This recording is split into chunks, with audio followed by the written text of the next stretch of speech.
যথাযোগ্যভাবে রমজানকে যদি আমরা কাটাতে চাই, এর সঠিক ব্যবহার যদি করতে চাই, যেই প্রস্তুতিগুলো লাগবে 11টি প্রস্তুতি, যেগুলো আমাদের রমজানকে সার্থক করতে পারে ইনশাআল্লাহ, তার মধ্যে সর্বপ্রথম যে প্রস্তুতিটি দরকার সেটি হলো রমজান মাস শুরু হওয়ার আগে থেকেই তওবা এবং ইস্তেগফার করতে হবে। কি করতে হবে ভাই? তওবা ইস্তেগফার কেন করবেন? তওবা ইস্তেগফার তো সারা বছরের রুটিন আমল।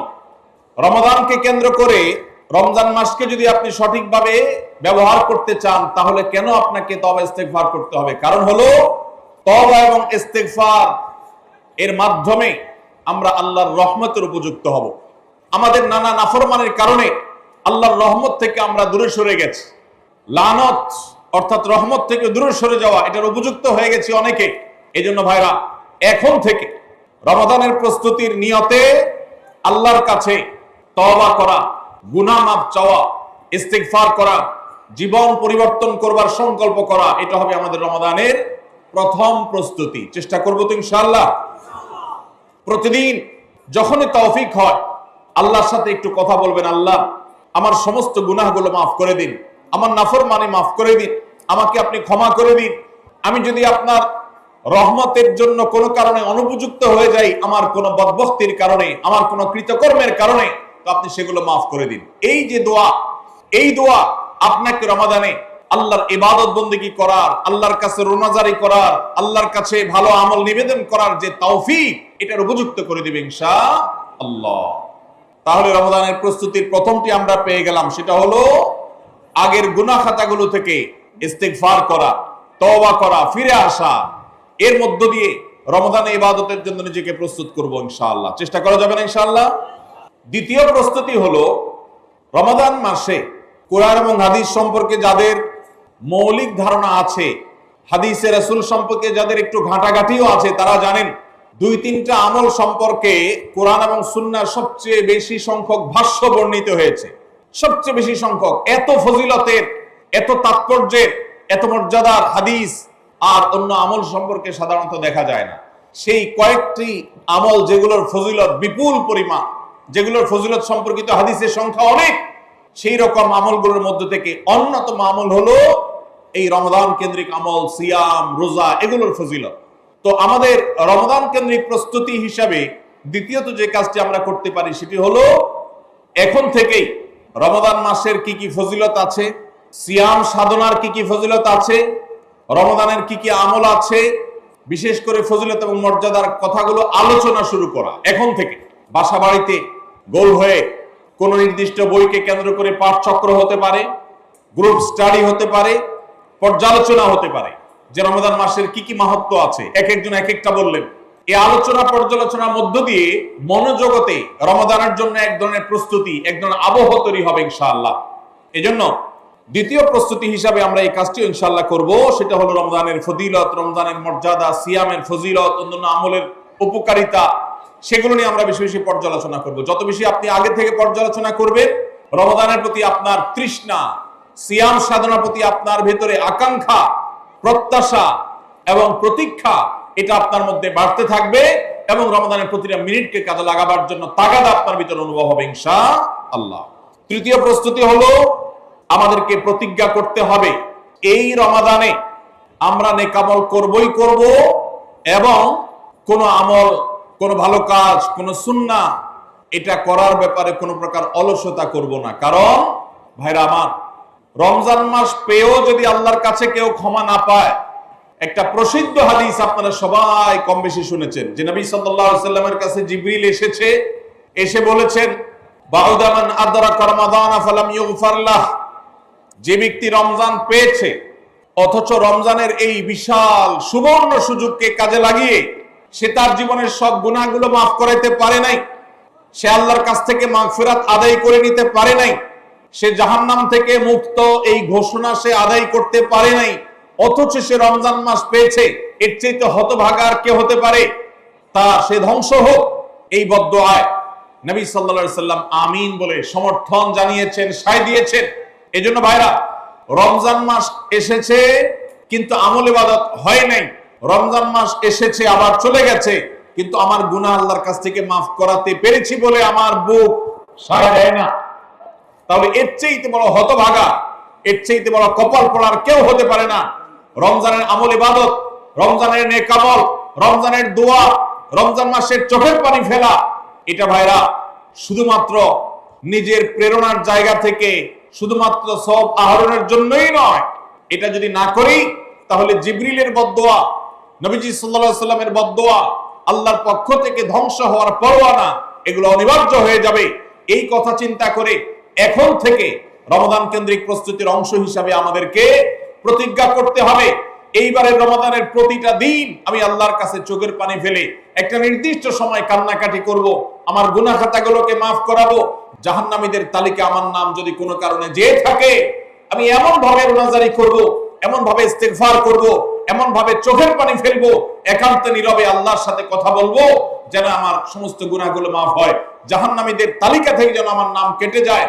এর জন্য ভাইরা এখন থেকে প্রতিজ্ঞাটা করতে হবে। প্রস্তুতি হলো, কাজ হবে রমজানে, কিন্তু প্রতিজ্ঞা হবে এখন থেকে যে আমি কোনোভাবে এইবারের রমজানের সুযোগ আর হাতছাড়া করব না ইনশাআল্লাহ। তাহলে 3 নম্বর হলো যে রমজান কেন্দ্রিক সমস্ত আমলগুলো করব, আল্লাহর কাছে তওবা ইস্তেগফার করে নিজের গুনাহগুলোকে মাফ করায় ছাড়বো, জাহান্নাম থেকে মুক্তি তথা নাজাত এটা নিজের করে নেব। এই মর্মে প্রতিজ্ঞাটা এখন থেকে, যেই কয়দিন রমজান আসতে সময় আছে, প্রতিদিন আমাকে নবায়ন করতে হবে। প্রতিজ্ঞা আজকেরটা যেভাবে হবে, কালকেরটা আরো স্ট্রং হবে, তারপরের দিন আরো স্ট্রং হবে। প্রতিদিন আমি স্বপ্ন লালন করব কবে রমাদান শুরু হবে, আর আমি আল্লাহ রাব্বুল আলামিনের কাছে রমাদানের এই সমস্ত ইস্তেগফার, তওবা, আমল এগুলোকে নিবেদন করতে থাকবো। চেষ্টা করা যাবে না ইনশাআল্লাহ। 4 নম্বর যে প্রস্তুতিটা আমাদের নিতে হবে সেটা হলো, যদি আগের রমজানের কোনো রোজা কারোর কাজা থাকে, এই রমজান আসার আগে আগে শাবান মাসের মধ্যেই সেই কাজাগুলো আদায় করে ফেলা উচিত। আম্মা জান আয়েশা রাদিয়াল্লাহু তাআলা আনহা বলেছেন, নারী হিসাবে রমাদান মাসে যে কয়েকটা রোজা ভাঙতি পড়ে, নবীজি সাল্লাল্লাহু আলাইহি সাল্লাম রমাদান পরে পুরো সময়টা তার কাছে থাকার কারণে তিনি সেই রোজাগুলো রাখার সুযোগ সেভাবে পেতেন না। স্বামীর হকের কথা মাথায় রেখে রোজাগুলো রাখতেন না। এবং শাবান মাস আসলে নবীজি সাল্লাল্লাহু আলাইহি সাল্লাম নিজেও বেশি বেশি নফল রোজা রাখতেন। মা আয়েশা রাদিয়াল্লাহু তাআলা আনহা বলেছেন যে তিনিও তার রমজানের বাকি রোজা যেগুলো ছিল ভাঙতি রোজা, সেগুলো তিনি রেখে ফেলতেন। এই হাদিস থেকে বোঝা যায় রমজানের রোজা যদি কারোর কাজা হয়, পুরুষদের অসুস্থতার কারণে হতে পারে, মা বোনদের মাসিকার কারণে হতে পারে, তাহলে সেই রোজা যত দ্রুত সম্ভব আমরা কাজা করে ফেলবো। এবং সেই কাজা করতে যদি কোনো কারণে, যৌক্তিক কারণে বা যে কোনো কারণে যদি বিলম্ব হয়, তাহলে এই বছরের আসন্ন রমাদানের প্রস্তুতির অংশ হিসাবে আগের রমজানের কোনো ভাঙতি রোজা থাকলে সেগুলো সব রেখে কাজা করে সম্পূর্ণভাবে এই রোজার জন্য প্রস্তুত হবে। এটা হলো 4 নম্বর প্রস্তুতি। 5 নম্বরের রমজানের প্রস্তুতি হলো, আল্লাহ রাব্বুল আলামিনের কিছু সাধারণ ক্ষমা আছে, কমন ক্ষমা, গণহারে মাফ। আল্লাহ তাআলার এই যে সাধারণ ক্ষমা, গণহারে মাফ, এই গণক্ষমার উপযুক্ততা নষ্ট করে দেয় দুটি জিনিস। তার একটি হলো শিরক, আরেকটি হলো হাসাদ। একটা হলো হিংসা, আরেকটা হলো শিরক। নবী করিম সাল্লাল্লাহু আলাইহি ওয়াসাল্লাম বিভিন্ন হাদিস থেকে আমরা জানি, তিনি বলেছেন আল্লাহ রাব্বুল আলামিন বিশেষ করে লাইলাতুন নিসফি মিন শাবানে যখন মানুষকে গণহারে ক্ষমা করেন, তখন 2 শ্রেণীর মানুষকে আল্লাহ তাআলা মাফ করেন না, ইল্লা লিল মুশরিকিন ও মুশাহিন। তবে যদি মুশরিক আর মুশাহিন থাকে, শত্রুতা করে, হিংসা করে অন্যের প্রতি, এইরকম মানুষ যদি থাকে, তাদেরকে আল্লাহ তাআলা সাধারণ ক্ষমা আওতায় আনেন না। রমাদানে আল্লাহ তাআলা প্রতিদিন বহু মানুষকে সাধারণ ক্ষমা করেন। রমজান যখন কাছে আসে, সে দশক আসে, তখন সাধারণ ক্ষমার পরিমাণ বেড়ে যায়। নবী সাল্লাল্লাহু আলাইহি সাল্লাম বলেছেন, ওয়ালিল্লাহি উতাকাউ মিনান নার ওয়া যালিকা ফি কুল্লি লাইলা। রমজানের প্রত্যেক রাতে বহু মানুষকে আল্লাহ তাআলা জাহান্নাম থেকে মুক্ত ঘোষণা দিয়ে দেন। অমুক জাহান্নাম থেকে মুক্ত, অমুকের ছেলে অমুক জাহান্নাম থেকে মুক্ত, অমুকের ছেলে অমুক, তার নাম জাহান্নামের তালিকা থেকে কাটা, জান্নাতের তালিকা চলে আসবে। অসংখ্য মানুষকে এভাবে এই সুযোগ আল্লাহ তাআলা দান করেন।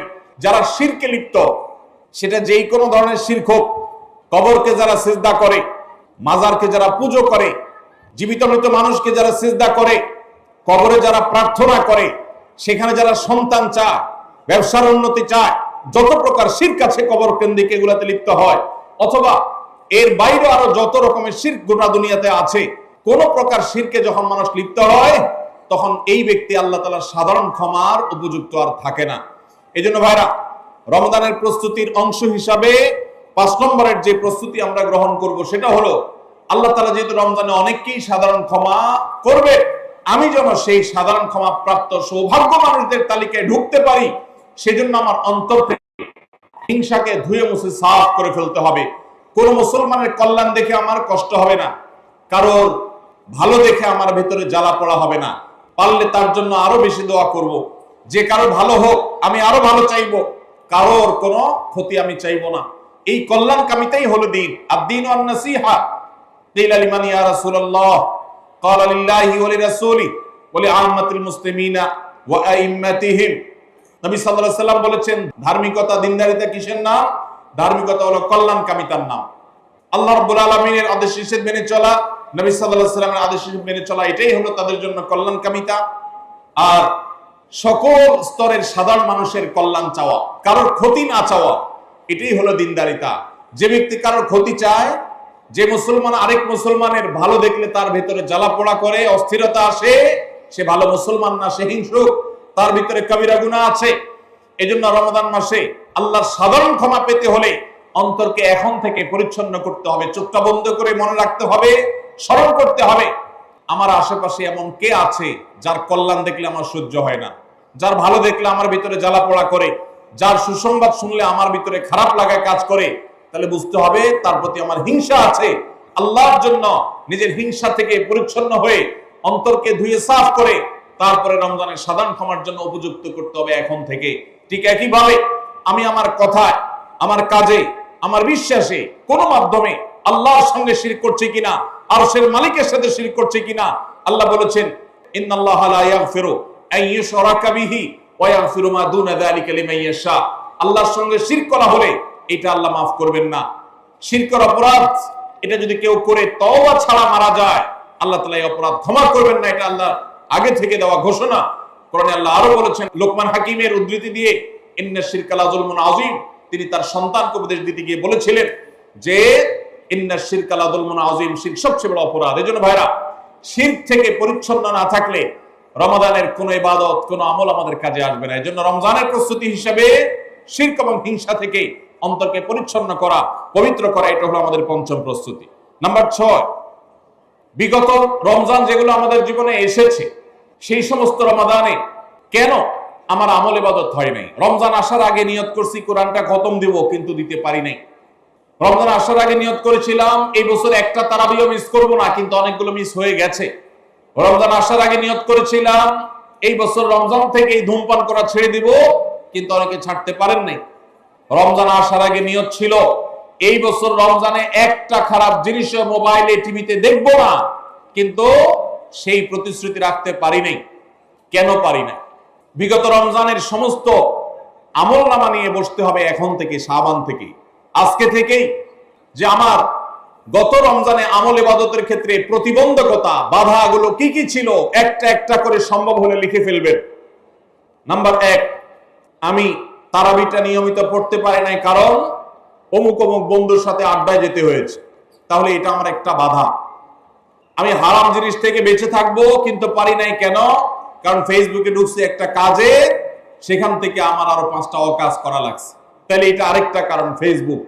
এভাবে একটা একটা করে আপনি যদি কারণ লেখেন, লেখার পর আসন্ন রমাদানকে অর্থবহ এবং সার্থক করবার স্বার্থে এবং প্রয়োজনে সেই চিহ্নিত কারণগুলো একটা একটা ধরে হিম্মত করে, সৎসাহস করে আল্লাহকে সন্তুষ্ট করবার আশায় ছুঁড়ে ফেলে দিতে হবে নিজের জীবন থেকে। এই সংকল্প এবং এই কাজটা যদি আপনি করতে পারেন, তাহলে ইনশাআল্লাহ আপনি দেখবেন আপনার এই রমজান আপনার জীবনের শ্রেষ্ঠ রমজান হয়েছে। ভাইরা আমার, বহু সাহাবী আছেন, তাদের জীবনে রমজান মাত্র পেয়েছেন একটা রমজান পেয়েছেন, এরপরে রমজান আসার আগে হয়তো জিহাদের ময়দানে গিয়ে শাহাদাত বরণ করেছেন। আর আমরা জন্মসূত্রে মুসলমান হওয়ার সুবাদে এক একজন মানুষ 20টা, 30টা, 40টা, 50টা রমজান আমরা পেয়েছি। দুর্ভাগ্য আমাদের, সাহাবা একরাম মাত্র 2, 4, 5টা রমজান পেয়ে তাদের জীবনকে যেই পর্যায়ে নিয়ে গেছেন, আমরা বেশিরভাগ মানুষ জীবনে 30, 40, 50টা রমজান পেয়েও আমাদের জীবনকে সেই পর্যায়ে নিতে পারি নাই। ভাইরা আমার, এই জন্যই আসন্ন রমাদানকে সঠিকভাবে ব্যবহার করবার জন্য আমাদের বিগত রমজানগুলোর সমস্ত সমস্যাগুলোকে চিহ্নিত করতে হবে। কি কি কারণে আমি এর আগের রমজানগুলো সঠিকভাবে কাজে লাগাতে পারিনি, ব্যবহার করতে পারিনি, সেগুলো একটা একটা করে দূর করতে হবে। যেমন সোশ্যাল মিডিয়া, ফেসবুক, ইউটিউবের আসক্তি, এটা আমার আগের বছর রমাদানের যে ইবাদত, এটার ক্ষেত্রে প্রতিবন্ধকতা ছিল। তাহলে এই বছরের ইবাদতের প্রস্তুতির অংশ হিসাবে এই সোশ্যাল মিডিয়া, ফেসবুক আমার মোবাইল থেকে আনইনস্টল করে ফেলতে হবে। চেষ্টা করা যাবে না ইনশাআল্লাহ? ভাইরা আমার, যদি ফেসবুক আমার আমল ইবাদতের প্রতিবন্ধকতা তৈরি করে, তাহলে ফেসবুককে আল্লাহর জন্য কোরবানি করবেন রমজান মাস উপলক্ষে। কারা কারা প্রস্তুত আছেন হাত তোলেন। বুঝে শুনে হাত তুলছেন? বুঝে শুনে হাত তুলছেন? আল্লাহ এই হাতগুলোকে সবগুলোকে কবুল আর মঞ্জুর করুন। যুবক ভাইরা, আপনারা ফেসবুক মোবাইল থেকে আনইনস্টল করার নিয়ত করছেন, এটার মানে কিন্তু আপনারা এক একজন আল্লাহর রাহে কোরবানি হওয়ার নিয়ত করছেন। প্রস্তুত আছেন তো ইনশাআল্লাহ? নিজেদের কোরবানি করার জন্য প্রস্তুত আছেন তো ইনশাআল্লাহ? আল্লাহ তাআলা আমাদেরকে তৌফিক দান করুন। ভাইরা আমার, রমাদানের 6 নম্বর প্রস্তুতির অংশ হিসেবে যে কাজটি করতে হবে বলছিলাম, সেটা হলো আমাদের সমস্যাগুলো কি কি হয়েছে সেগুলো চিহ্নিত করে সেগুলো দূর করতে হবে। আর 7 নম্বর প্রস্তুতির অংশ হিসেবে আমরা যেটি করব সেটা হলো রমাদান কেন্দ্রিক সমস্ত আহকাম এবং মাসাইল, বিধিবিধানগুলো আমাদের শিখে ফেলতে হবে। এটা রমজানের প্রস্তুতি। আমাদের দেশে অনেক মসজিদে ইমাম সাহেবরা তালিম করেন রোজা ভঙ্গের কারণ কি, রোজা মাকরুহ হওয়ার কারণ কি, রোজার জন্য ক্ষতিকর বিষয়গুলো কি কি, এগুলো রমজান মাসে বিভিন্ন নামাজের পরে তালিম করেন। এটা একটা ভালো চেষ্টা, কিন্তু এই কাজটা যদি আমরা শাবান মাস থেকে নিজস্ব উদ্যোগে করি সেটা হবে আরো ভালো চেষ্টা। কথা কি বুঝে আসছে ভাই? তাহলে রমজান আসার আগে থেকেই আমরা মাসাইলের তালিম, মাসাইলের শিক্ষা, জ্ঞান অর্জন, রমজানের বিধিবিধানগুলো আমরা জানার চেষ্টা করব। এটা হবে পার্ট অফ প্রিপারেশন ফর রমাদান। রমজানের জন্য প্রস্তুতির অংশ হিসাবে আমাদের এখন থেকে রমজান এবং সিয়ামের মাসাইলগুলো জানতে হবে। আল্লাহ আমাদের সবাইকে আমলের তৌফিক দান করুন।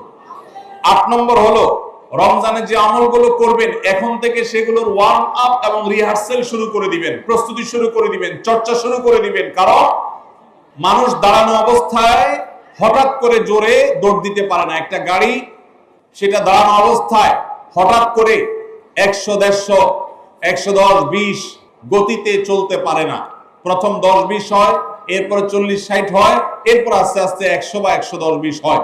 এই জন্য রমজান মাসে যদি আপনি বিপুল পরিমাণ ইবাদত করতে চান, অনেকে আছেন অপেক্ষা থাকেন রমজানের চাঁদ উঠলে সব শুরু করব, এদের দ্বারা জীবনে কিছুই হয় না। যারা আসলেই রমজানে কিছু করতে চায় তারা এখন থেকে শুরু করবে। রমজানে আমরা রোজা রাখবো, নবী সাল্লাল্লাহু আলাইহি সাল্লাম শাবান থেকে নফল রোজা রাখার অভ্যাস শুরু করতেন। রমজানে আমরা দোয়া করব, এখন থেকে দোয়া রিহার্সাল শুরু করা, প্রস্তুতি শুরু করা। যে কোনো গুরুত্বপূর্ণ কাজের আগে মহড়া শুরু হয়, তারপরে মূল কাজ শুরু হয়। এই জন্য শাবান মাস থেকে আমাদের প্রস্তুতি চলতে হবে। চেষ্টা করা যাবে না ইনশাআল্লাহ? তাহলে 8 নম্বরের প্রস্তুতি হলো যেই আমলগুলো রমজানে করব সেগুলোর রিহার্সেল, সেগুলোর প্রস্তুতি, ওয়ার্ম আপ এখন থেকে শুরু হবে। নাম্বার 9, রমজান মাসের দিন এবং রাত যেভাবে কাটাবেন তার জন্য একটা প্ল্যান করে ফেলবেন, সুন্দর করে একটা স্কেডিউল করে ফেলবেন, রুটিন করে ফেলবেন যে আমি কোরআন তেলাওয়াতটা কোন সময় করব। দিনের কোন সময়টাতে আমি কোরআন তেলাওয়াতের জন্য টাইম বরাদ্দ রাখলে সেটা মিস হবে না। হতে পারে ঘুমানোর আগে, হতে পারে ফজরের পরে। কোন টাইমটা আমার সবচেয়ে কোরআন তেলাওয়াতের জন্য নিরাপদ টাইম সেটা আমি ফিক্স করব।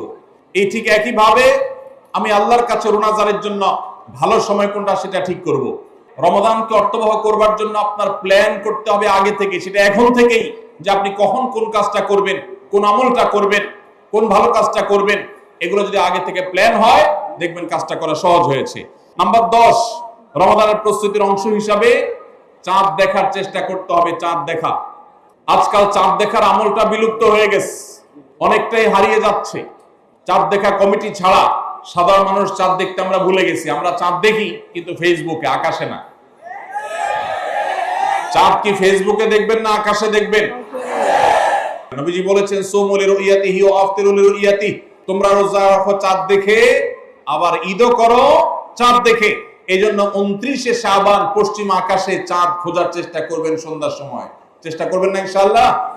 চেষ্টা করে যদি চাঁদ দেখতে নাও পারেন তারপর আপনি সওয়াব পাবেন। আর যদি চাঁদ দেখেন তাহলে দোয়া করবেন আল্লাহুম্মা আহিল্লাহু আলাইনা বিল ইয়ুমনি ওয়াল ঈমান ওয়াস সালামাতি ওয়াল ইসলাম রাব্বি ওয়া রাব্বুকাল্লাহ। হে আল্লাহ, এই চাঁদকে আপনি বরকত এবং ঈমান দিয়ে আমার জন্য পরিপূর্ণ করে দিন। এই মাস আমার জন্য নিরাপদ এবং ইসলাম দিয়ে পরিপূর্ণ করে দিন। হে চাঁদ, তোমার আর আমার পালনকর্তা একজন আল্লাহ। অতএব এই চাঁদ দেখার চেষ্টা করব। এটাও রমাদানের প্রিপারেশন, রমাদানের প্রস্তুতির অংশ। 11 নম্বর হলো আল্লাহর কাছে ভাই চোখের পানি ফেলে এখন থেকে দোয়া করব, আল্লাহ এই যে রমজান আসছে এটা যেন আমার জন্য লাইফ চেঞ্জিং হয়, এটা যেন আমার জীবন পরিবর্তনকারী হয়, এটা যেন আমাকে মুত্তাকি বানিয়ে ছাড়ে, এটা যেন আমাকে নেকামল ওয়ালা বানিয়ে দেয়, এটা যেন আমার জীবনে বিশাল বড় অ্যাচিভমেন্ট এনে দেয়, এটা যেন আমাকে মাগফিরাত পাইয়ে দেয়, এটা যেন আমাকে নাজাত পাইয়ে দেয়, এটা যেন আমাকে জান্নাতের উপযুক্ত করে। এই রমজান যেন আমাকে জাহান্নামীদের তালিকা থেকে আমার নামকে কাটানোর নিশ্চয়তা এনে দেয়। সেইভাবে রমজানকে কাটাবার জন্য আপনি তৌফিক দান করুন। এখন থেকে আল্লাহর কাছে এই বরাদ্দ আদায় করতে হবে, চেয়ে নিতে হবে এবং সেটার জন্য দোয়া করতে হবে। এই দোয়াটা হলো একাদশ এবং সর্বশেষ প্রস্তুতি। চেষ্টা করা যাবে না ইনশাআল্লাহ?